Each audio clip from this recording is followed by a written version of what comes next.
Welcome back to my channel Reshma కార్మా.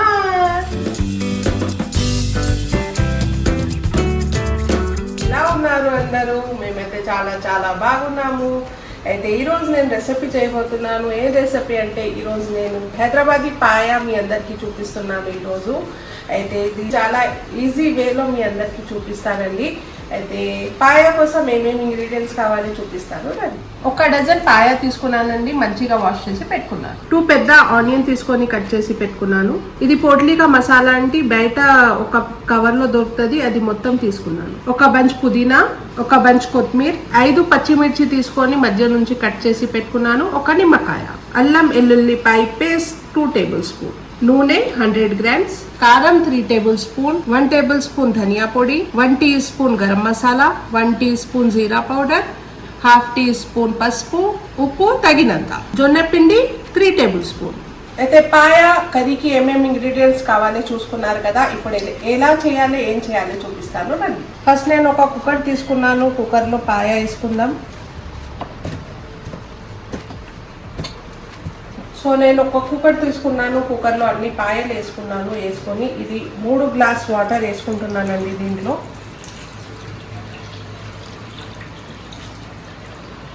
Water వేసుకొని దీంట్లో అల్లం వెల్లుల్లిపాయ పేస్ట్ 2 టేబుల్ స్పూన్ వేసేస్తున్నాను.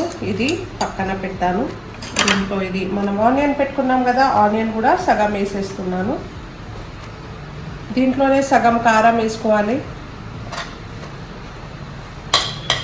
సగం కారం, సగం ఉప్పు వేసేసి ఒక బట్ట తీసుకొని దాంట్లో ఇది మనం పోట్లీ మసాలా పెట్టుకున్నాం కదా, పోట్లీ మసాలాలో ఇట్లాంటివి ఒక ప్యాకెట్ వస్తుందండి, ఇది వస్తుంది.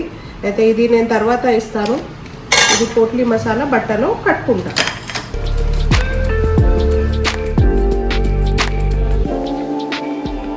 ఇది కూడా కుక్కర్లో పెట్టేయాలి. ఇట్లా దీనికి మూత పెట్టేసి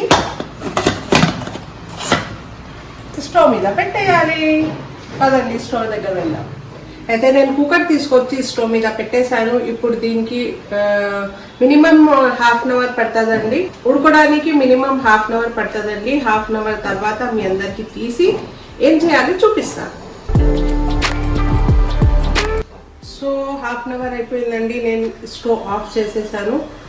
అయితే ఇప్పుడు ఇది తీసి పక్కన పెట్టి, నా కుక్కర్ చూడండి ఎలా అయిపోయింది. అయితే ఇప్పుడు ఇది పక్కన పెట్టి ఏం చేయాలో చూపిస్తాను. ఒక పెద్ద గిన్నె పెట్టుకున్నానండి స్టవ్ మీద. గిన్నె వేడి అయిపోయింది. దీంట్లో నూనె వేసుకుంటున్నాను. నూనె వేడి అయిపోయిన తర్వాత దీంట్లో మనం ఉల్లిగడ్డ పెట్టుకున్నాం కదా, ఆనియన్ పెట్టుకున్నాం, అది వేసుకుంటున్నాను.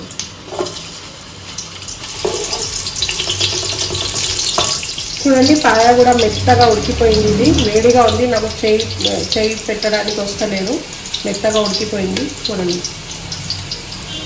ఇక్కడ మన పాయ. ఇది పోట్లీ ఇప్పుడు మంచిగా కొంచెం చల్లారిన తర్వాత గట్టిగా చేతితో పిండి తీసేయాలి.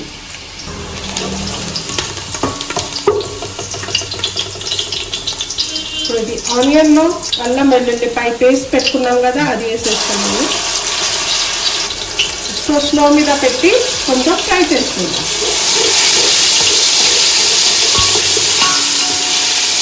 కొంచెం ఫ్రై చేసిన తర్వాత దీంట్లో ఇది మన మసాలా పెట్టుకున్నాం కదా, ధనియాల పొడి, కారం, పసుపు, జీలకర్ర, గరం మసాలా అన్నీ దీంట్లో వేసేయాలి. కారం ఒక్కసారి మీరు అందరూ టేస్ట్ చేసుకోండి, కావాలంటే వేసుకోవచ్చు. ఇంకా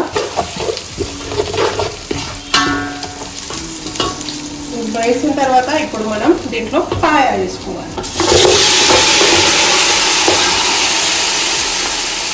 పాయా వేసిన తర్వాత మనం ఇది పోట్లీ పెట్టుకున్నాం కదా, దీనికి కొంచెం ఇట్లా గట్టిగా ఒత్తుకోండి. ఇట్లా పెట్టి దీంట్లో ఇంకా జ్యూస్ ఉంటే బయటికి వచ్చేస్తుంది. ఇది పక్కన వేసి పట్టేయాలి. ఇప్పుడు ఇది మంచిగా ఒకసారి కలుపుకోండి.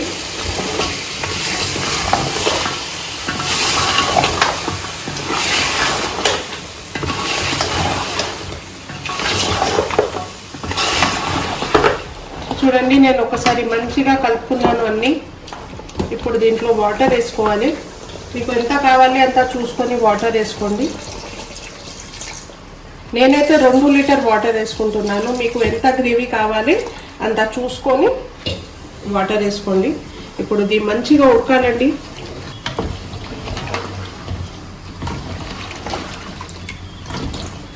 ఇప్పుడు ఇది 10 to 15 minutes మంచిగా ఉడకాలండి. నేను స్టవ్ ఫుల్ ఫ్లేమ్ మీద పెట్టేసి 15 minutes ఉడికిస్తాను. దాని తర్వాత ఏం చేయాలో చూపిస్తాను.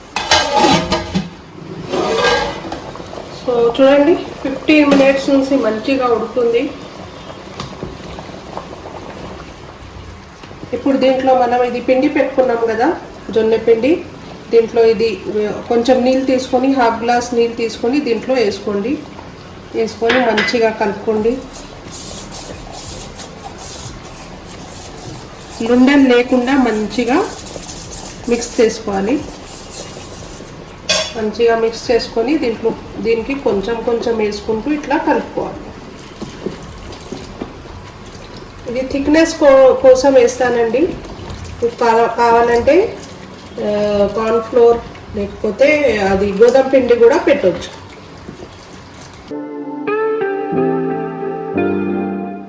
ఇప్పుడు నేను దీంట్లో పిండి వేసుకున్నానండి. వేసుకున్న తర్వాత దీంట్లో మనం ఇది పాయా మసాలా పెట్టుకున్నాం కదా, అది వేసేస్తున్నాను. పాయా మసాలా ఇంకా పచ్చిమిర్చి పెట్టుకున్నాం కదా, అది కూడా వేసేస్తున్నాను. కొత్తిమీర, పుదీనా. ఇప్పుడు ఒకసారి మంచిగా కలుపుకోండి అన్నీ వేసిన తర్వాత. సో ఇప్పుడు ఒక 5 minutes ఉడికిద్దాం. స్టవ్ మీడియం ఫ్లేమ్ మీద పెట్టి ఒక 5 minutes పెట్టుకుందాం. అంతే అండి, రెడీ అయిపోయింది మన హైదరాబాదీ పాయా. నహరి పాయా అంటారు దీనికి. నహరి పాయా రెడీ అయిపోయింది. 5 minutes తర్వాత తీసి మీ అందరికి చూపిస్తాను. అయితే నేను నిమ్మకాయ వేయడం మర్చిపోయానండి. ఇప్పుడు ఇది సగం నిమ్మకాయ దీంట్లో వేసేస్తున్నాను. ఇది సగం పక్కన పెట్టుకుంటాను, తింటప్పుడు వేసుకొని తినడానికి. సో చూడండి, నేను స్టవ్ బంద్ చేసేసాను. ఇప్పుడు తీసి మీ అందరికి తినేసి చెప్దాము.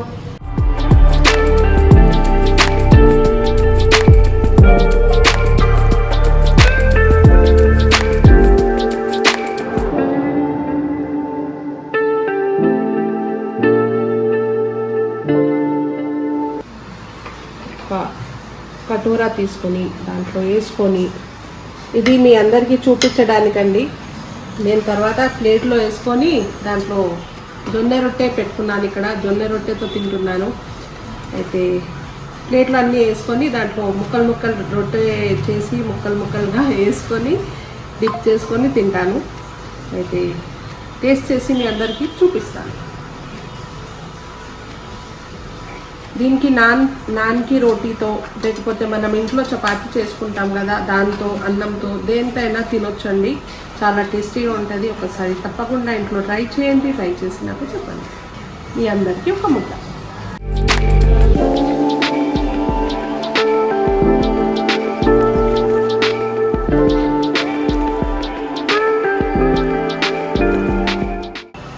చాలా టేస్టీగా అయిందండి. చాలా సింపుల్ అండి.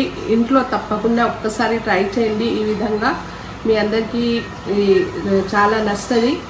అయితే మీ అందరికీ ఈ వీడియో నచ్చినట్టయితే ఏం చేయాలి? నా ఛానల్కి సబ్స్క్రైబ్ చేయాలి. లైక్, షేర్, సబ్స్క్రైబ్ చేయాలి. మా అందరి ఫ్యామిలీ మెంబర్ ఛానల్కి లైక్ చేయండి, షేర్ చేయండి, సబ్స్క్రైబ్ చేయండి. మళ్ళీ ఒక కొత్త వీడియోతో కలుద్దాం. అప్పటి వరకు బాయ్, అల్లా హాఫీజ్.